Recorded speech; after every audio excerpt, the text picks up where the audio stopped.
우리 함께 오늘 우리에게 주신 말씀 읽도록 하겠습니다. 시작.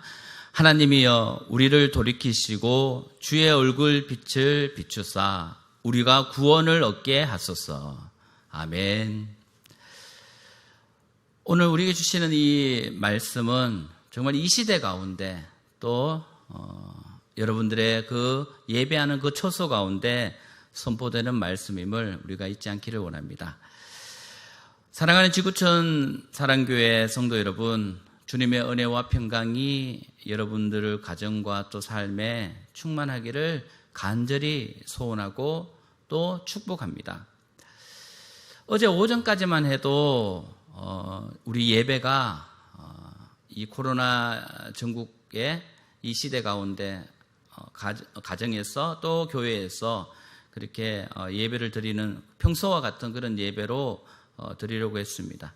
그런데 어제 오후에 뉴스를 보니까 확진자가 135명이 되었다는 그 뉴스를 보면서 지금 상황이 좋지 않다라는 것을 또 알고 이렇게 유튜브 예배로 전환하게 되었습니다.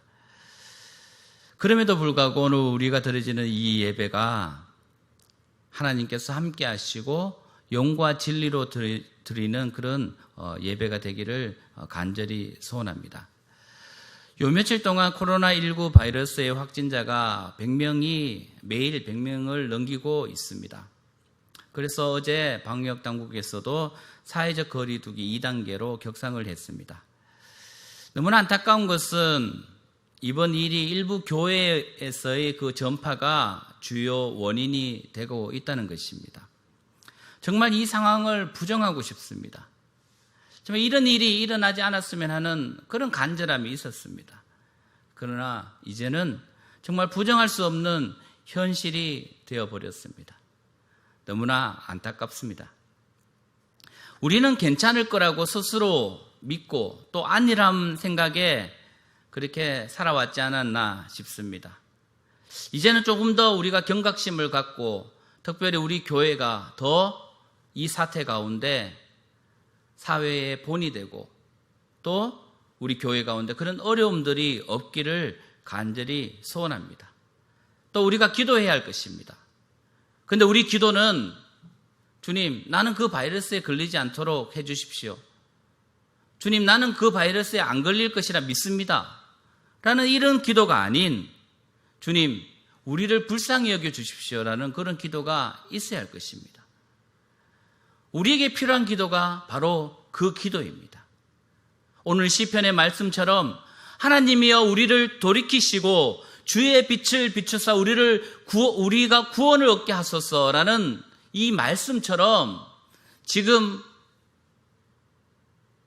이 사회 가운데 일어나고 있는 이 일들 가운데 우리가 주님의 그 긍휼하심, 그 주님의 구원을 우리가 간절히 바라며 주님, 우리를 불쌍히 여겨 주십시오라는 이 탄식의 기도가 저와 여러분들 가운데 또 우리 한국교회 가운데 일어나야 할 것입니다. 또한 우리의 삶은 최대한 이 코로나 사태 가운데 방역수칙을 잘 지켜야 할 것입니다.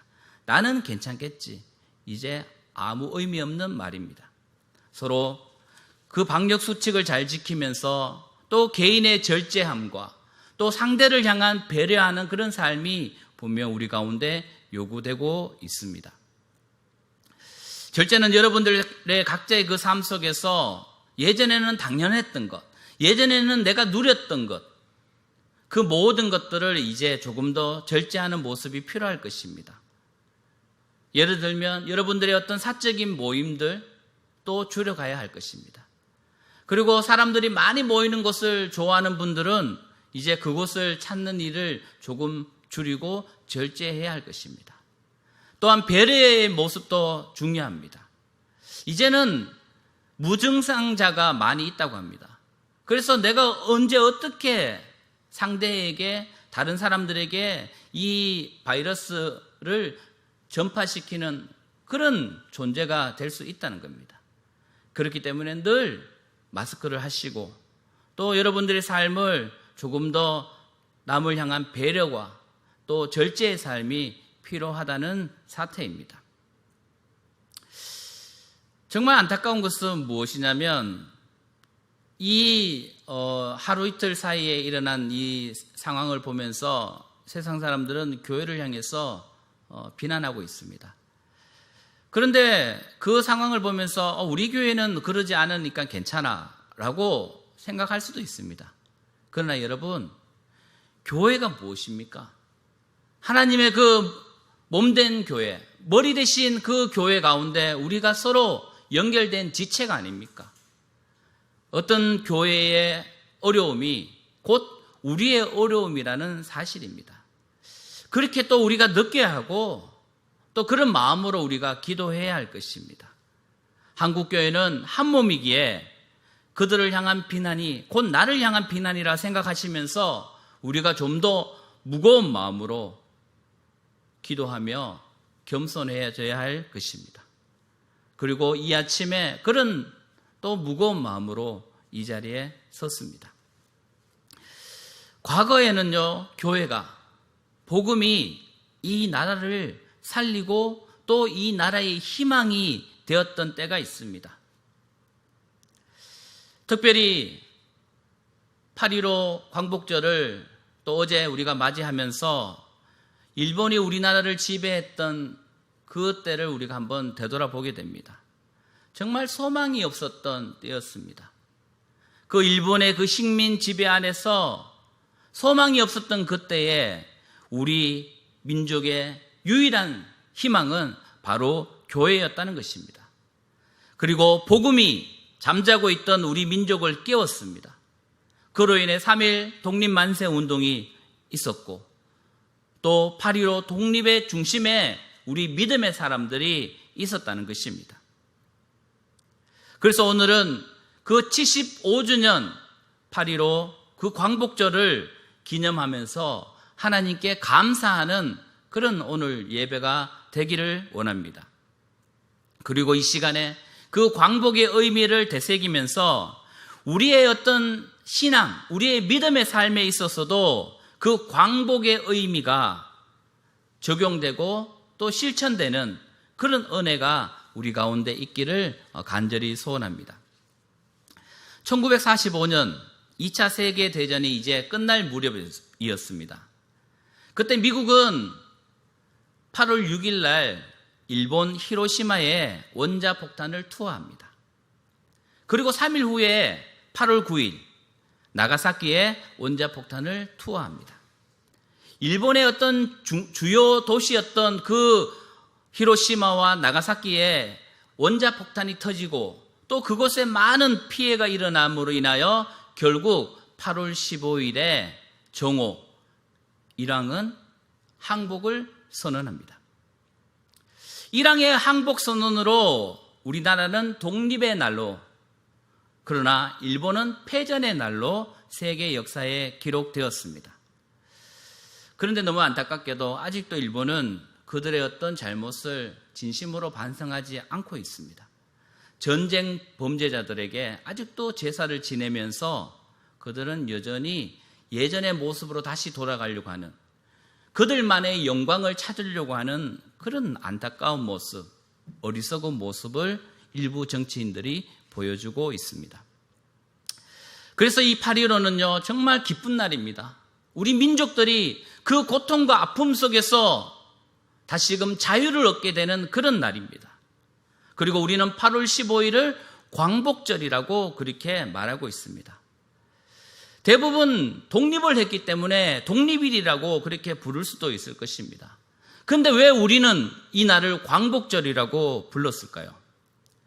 이 독립의 말은요, 타인, 타국가 등에 의해 지배되거나 종속적인 입장에 있던 상태에서 벗어나 하나의 주체로서 성립하는 것을 독립이라고 그렇게 말하고 있습니다.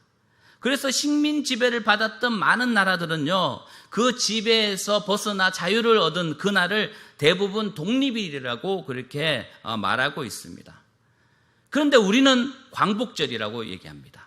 그것은 이 독립에서의 그 어떤 그 일제의 지배에서 벗어나는 것에서 더 나아가서 이 광복이라는 단어를 통해서 우리에게 이 독립이 어떤 의미를 주는지 우리 민족들에게, 우리에게 전하는 그런 시사점이 있다는 것입니다. 이 광복의 뜻, 이 한자의 뜻은요, 빛광자의 돌이킬 복자입니다. 말 그대로 빛을 되찾았다, 빛을 되돌렸다라는 그런 뜻입니다. 이 대한민국의 독립은 잃어버린 빛을 다시 되찾은 날이라는 그런 의미입니다. 그저 자유를 얻었다는 그런 기쁨에서 멈추는 것이 아니라 우리가 잃어버렸던 그 빛을 되찾은 그런 날이다라고 말하고 있습니다. 그러니까 일본의 지배가요, 그저 육체적인 어떤 고통과 힘듦, 그것만이 아니라 그 일본의 지배가 우리의 눈을 가리고 우리가 정말 빠져나올 수 없는 그 긴 캄캄한 터널에 갇힌 그런 심정과 같은 그런 세월을 보냈다는 것입니다. 그래서 이 독립은 그 어두운 긴 터널에서 이제 빛으로 나오는 그 빛을 되찾은 날이라고 그렇게 광복절이라고 이름을 붙였습니다. 광복절은 바로 어둠에서 빛, 죽음에서 생명을 얻은 그런 구원의 날입니다. 그래서 이 광복이라는 것은요, 어째 보면 참 성경적인 그런 단어입니다. 빛에서, 어둠에서 빛으로, 죽음에서 생명으로 나오는 그 광복, 그것을 8월 15일 날 우리 민족이 얻었다는 사실입니다. 우리의 신앙도 마찬가지입니다. 에덴 동산에서 인간은 하나님의 그 돌보심과 하나님의 은혜 가운데 정말 복되게 살았습니다. 하나님과 소통하면서 그 빛 가운데 살았습니다. 그 빛 가운데 거할 때는 인간에게는 부끄러움과 수치와 불안, 아픔, 고통, 우울함 이런 것들이 존재하지 않았다는 거예요. 빛이 있을 때는. 그러나 하나님의 말씀에 불순종함으로 인하여 그 빛이 거두어지면서 사람은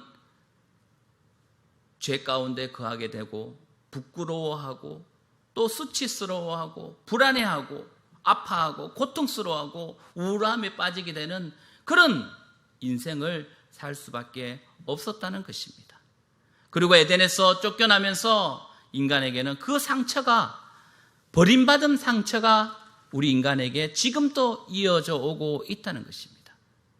그들에게 빛이 없었기 때문에, 그들에게 빛이 사라져버렸기 때문에, 하나님이 그들을 늘 비춰주시는 그 빛을 거두어 가셨기 때문에 그들은 죄의 지배 가운데 인간은 그 어둠 속에서 살 수밖에 없었습니다. 그러나 하나님은 우리들이 어둠 속에서만 살기를 원하지 않으셨어요. 그래서 우리도 잃어버린 그 빛을 인간들이 다시 찾기를 하나님은 원하셨습니다. 그래서 하나님이 찾아주신 겁니다. 예수 그리스도를 이 땅에 보내심으로 말미암아 우리가 잃어버렸던 그 빛을 다시 찾게 되었습니다. 다시 보게 되었습니다.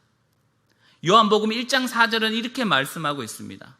그 안에 생명이 있었으니 이 생명은 사람들의 빛이라. 사람들에게 그 빛인 생명, 바로 예수 그리스도, 그분이 오심으로 말미암아 사람들은 광복을 얻게 되었다는 사실입니다.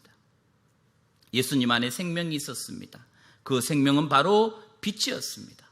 그 빛을 보고 이제 어둠에서 다시 빛으로, 죽음에서 다시 생명으로 회복되는 일들이 일어났다는 사실입니다. 그러나 너무나 안타깝게도 빛이 어둠에 비쳤음에도 불구하고 사람들은 깨닫지 못합니다. 요한복음 1장 5절에 이렇게 말씀하고 있습니다.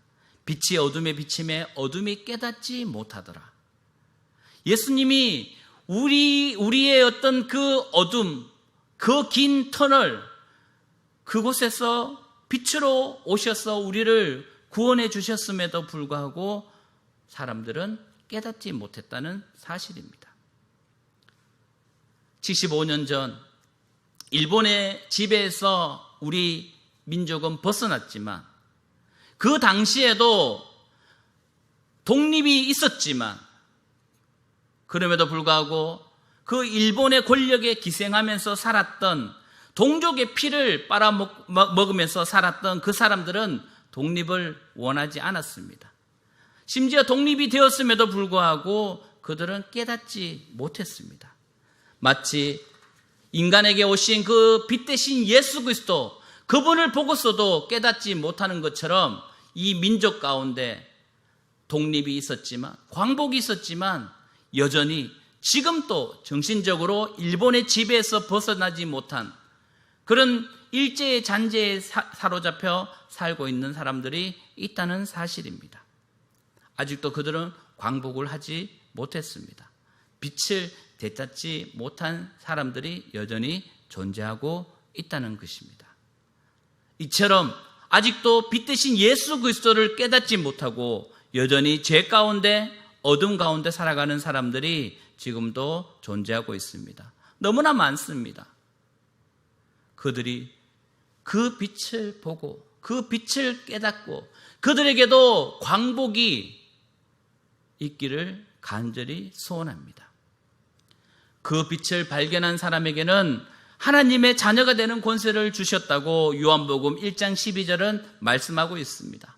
영접하는 자, 곧 그 이름을 믿는 자들에게는 하나님의 자녀가 되는 권세를 주셨으니. 아멘. 에덴에서의 그 죄로 말미암아 뺏겨버린 그 빛을 이제 우리는 예수 그리스도를 통하여 우리가 그것을 발견하게 되었고, 그 예수 그리스도, 그 빛을 통하여 우리가 하나님의 자녀가 되는 그 권세를 얻었다는 사실을 우리는 잊지 않기를 간절히 소원합니다. 우리는 지난 2주 동안에 우리 교회를 통해서 믿지 아니하는, 하나님을 모르는 그들에게 복음을 전하는 복음 전파에 대한 말씀을 드렸습니다.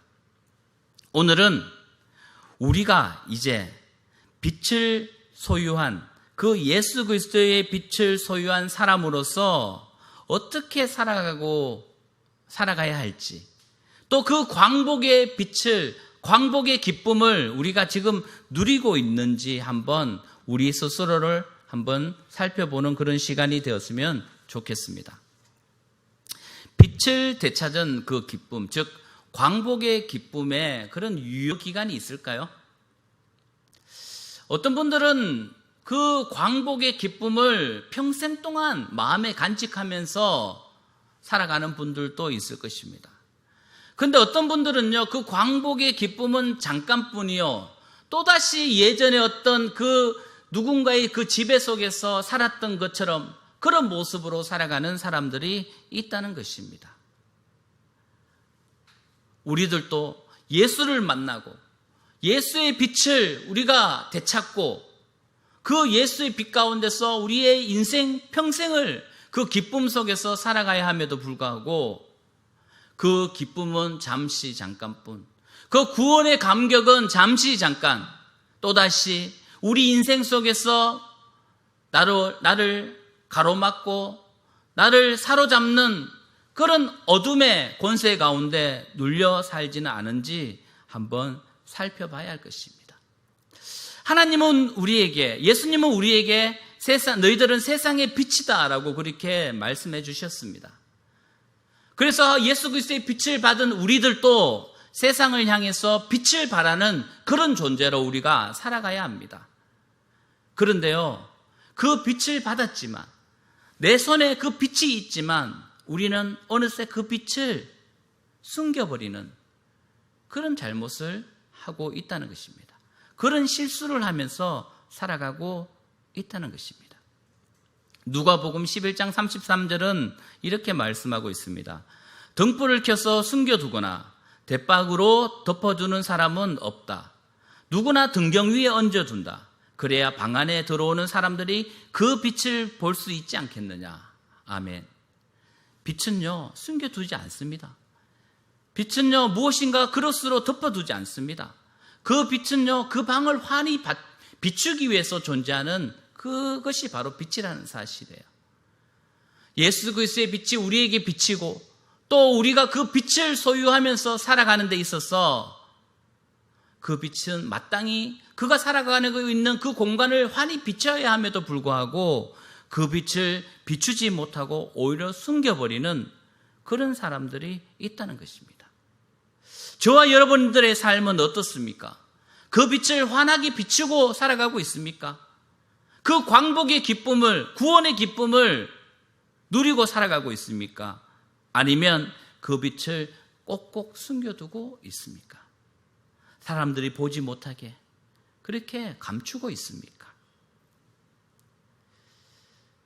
어쩌면 지금 이 시대 가운데 우리가 그리스도의 빛을 비춰야 함에도 불구하고 비추지 않고 그저 내 살아가는 그 인생 가운데 가끔 나를 위하여 그 빛을 사용하거나 내 욕망을 위하여 사용하거나 때로는 그 빛이 오히려 나의 연약함을 드러낼까 봐 꼭꼭 숨겨놓는 그런 모습은 없는지 한번 살펴보아야 한다는 사실입니다. 그런데 왜 그 빛을 숨겨놓을까요? 빛은 마땅히 환히 밝혀야 하는데 그 빛을 왜 숨겨놓을까요? 우리 신앙인들 가운데 그 빛을 환히 밝히지 못하는 그 이유를 한번 생각해 보았습니다.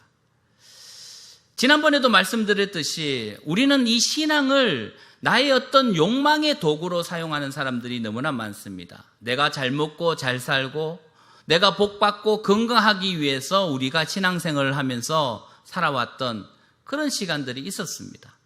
또 그렇게 살아가고 있는 사람들도 있습니다.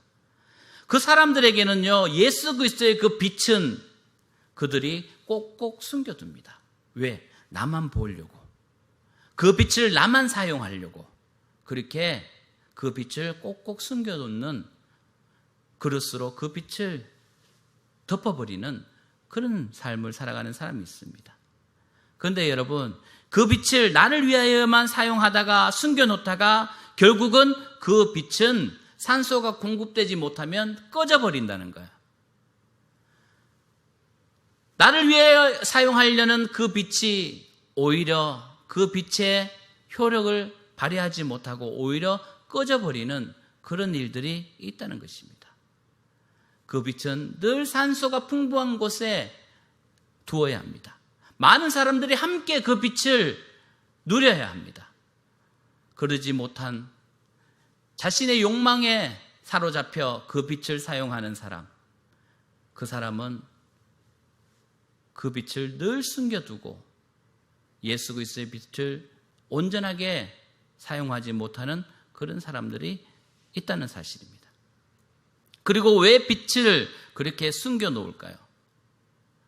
그 빛을 숨겨놓고 그 빛을 온전히 빛나게 하지 못하는 것은 또 그 빛을 빛나지 못하게 하는 것은 늘 기름을 공급하지 못하기 때문이라는 것입니다. 늘 기름을 공급해야지만 빛이 비쳐나는 것입니다.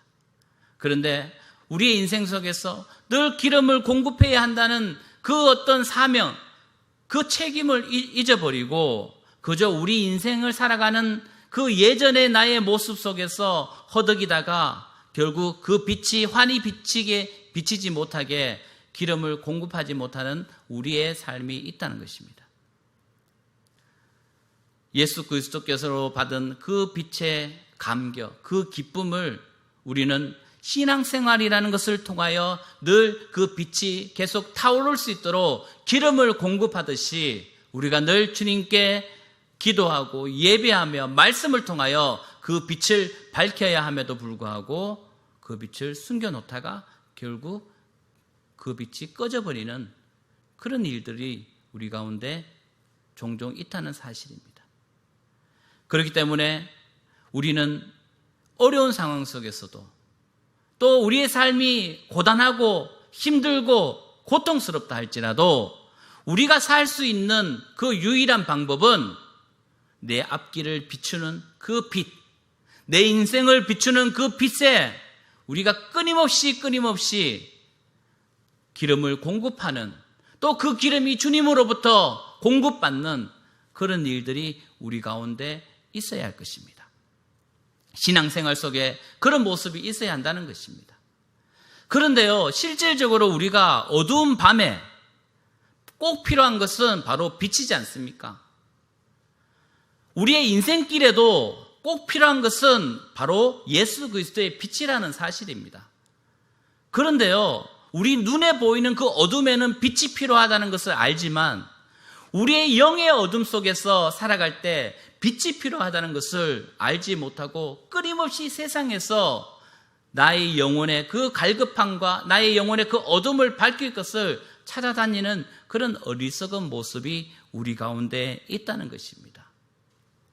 그래서 늘 주님의 빛을 여러분 묵상하십시오. 여러분들이 살아가는데 어려움이 오고 또 여러분이 살아가는 데 있어서 큰 벽을 만나고 더 이상 가지 못하는 큰 강을 만날 때마다 여러분 주님으로부터 오는 그 힘을 공급받으시기 바랍니다. 다른 방법이 아닌 주님께서 나에게 주시는 그 힘으로 그 어려움들을 극복하는 여러분들 되시기를 간절히 소원합니다. 혹시 지금도 그 어둠 속에서 그 어려움 속에서 빠져나오지 못하는 분들이 계십니까? 광복을 누리지 못하는 그 기쁨을 누리지 못하는 여러분들 계십니까? 혹시 그런 분들이 계시다면 우리가 75년 전에 우리 민족이 그 광복을 얻었듯이 여러분들의 그 영의 삶 속에서도 여러분들 광복의 그 기쁨을 누리시기를 원합니다. 그 광복의 기쁨은 바로 예수 그리스도로부터 온다는 사실을 잊지 않으시기를 간절히 소원합니다. 또한 그 광복의 기쁨은요, 바로 하나님의 나라와 그의 의를 구할 때 이루어진다는 사실을 여러분들 잊지 않기 원합니다. 빛을 구해야 하는데 그 빛을 구하지 아니하고 그저 내가 먹고 사는 것을 바라보면서 물질을 바라보면서 고통 속에서 살아간다면 우리는 평생 그 빛을 발견할 수 없을 것입니다. 그러나 우리가 그 빛을 바라며 하나님의 나라와 하나님의 의를 구하며 나갈 때 그 모든 것을 채우시고 우리를 먹이시고 살리시는 그 하나님을 우리는 발견하게 된다는 사실입니다. 여러분, 이제 여러분들의 삶에 광복을 선포하십시오. 여러분들의 삶에 이 광복을 꿈꾸십시오. 여러분들이 이 광복을 꿈꾸며 이 광복의 그 기쁨을 누릴 때 진정한 독립인으로서, 진정한 참 자유인으로서 그렇게 살아갈 수 있다는 것입니다. 그 자유인은 이 세상에 묶인 사람이 아니라 하늘에 속한 사람이라는 사실을 여러분들 잊지 마십시오. 이제 그 자유 가운데 하늘에 속한 사람은 이 땅에 있는 돈이 없어서 또 어떤 상황의 어려움, 관계의 어려움 때문에 묶여서 살지 않는다는 사실을 여러분들 잊지 않기 원합니다. 우리가 살아갈 때 제일 힘든 게 무엇입니까? 물질의 문제 아닙니까? 또 관계의 문제 아닙니까? 그것 때문에 다들 괴로워하는 것 같습니다. 먹고 사는 문제. 이것 때문에 늘 못 살겠다 그렇게 말하고 있지 않습니까? 그러나 여러분, 우리 그리스도인들이 그것 때문에 못 살겠다 그러면 우리가 어떻게 하나님을 믿는 사람이라고 말할 수 있겠습니까? 우리가 하나님, 이 천지 만물을 지으신 그 하나님을 믿는 사람이라면 먹고 사는 문제 때문에 못 살겠다라고 그렇게 한숨 쉬면서 불평불만하면서 남을 탓하면서 그렇게 살 수가 없다는 것입니다. 우리는 하늘에 속한 사람이기에 여러분들의 삶 속에 혹시 부족한 것이 있고 혹시 관계에 어려움이 있다 할지라도 하늘에 속한 진정한 광복을 누리는 사람이라면 우리는 그것을 뛰어넘는 그런 능력을 주님께로부터 받아야 할 것입니다. 때로는 순간순간 세상 것들로 인하여 마음이 어려울 때가 있을 것입니다. 그러나 여러분, 그것에 매몰당하지 않기 원합니다. 더 벗어나기 원합니다. 그리고 여러분들 최선의 삶으로 살아가기 원합니다. 그리고 남의 것을 보며 부러워하지 마시기 바랍니다. 자기 것에, 하나님이 주신 것에 자족하며 감사할 수 있는 우리들 되기 원합니다. 또한 우리 인생 속에서 관계의 어려움들이 있지 않습니까? 그 관계의 어려움 속에서 괴로워하면서 살지는 마십시오. 그 관계를 풀어가야 하지 않습니까? 하나님과 우리 인간의 그 관계가 어땠습니까? 처음에는 너무나 좋은 관계, 소통하는 관계였지만 죄로 말미암아 그 관계는 깨어졌습니다. 원수의 관계가 되었습니다. 그러나 하나님은 끝까지 우리를 포기하지 아니하시고 우리를 버리지 아니하시고 그분이 이 땅에 오셔서 우리를 위하여 죽으심으로 인하여 그 관계를 회복시켜 주셨습니다. 여러분들의 그 관계가 어려운 부분들이 있다면 그분을 위하여 기도하며 하나님이 우리를 위하여 죽으셨듯이 여러분들도 관계가 어려운 담이 쌓여진 그 사람들을 위하여 십자가에 죽는 그런 모습으로 살아갈 때 그 관계는 회복되어질 것입니다. 지금 바로 그렇게 하지 못한다 할지라도 그것을 위하여 여러분들 늘 기도하시기 바랍니다. 거기에서 자유할 때 여러분 참 광복을 경험하게 될 것입니다. 우리는 그리스도인으로 이 땅을 살아가고 있습니다. 참 자유인으로서 주님 안에서 그렇게 살아가고 있다고 고백하고 있습니다. 그 고백이 저와 여러분들 가운데 있다면 그 고백을 넘어서서 저와 여러분의 삶 속에서 참 광복을 선포하고 또 그렇게 살아가는 저와 여러분들이 되기를 원합니다. 세상 것에 묶여 사는 여러분들 되지 않기 원합니다. 오직 주님의 사랑에 매여서 살아가는 여러분들 되시기를 간절히 소원합니다.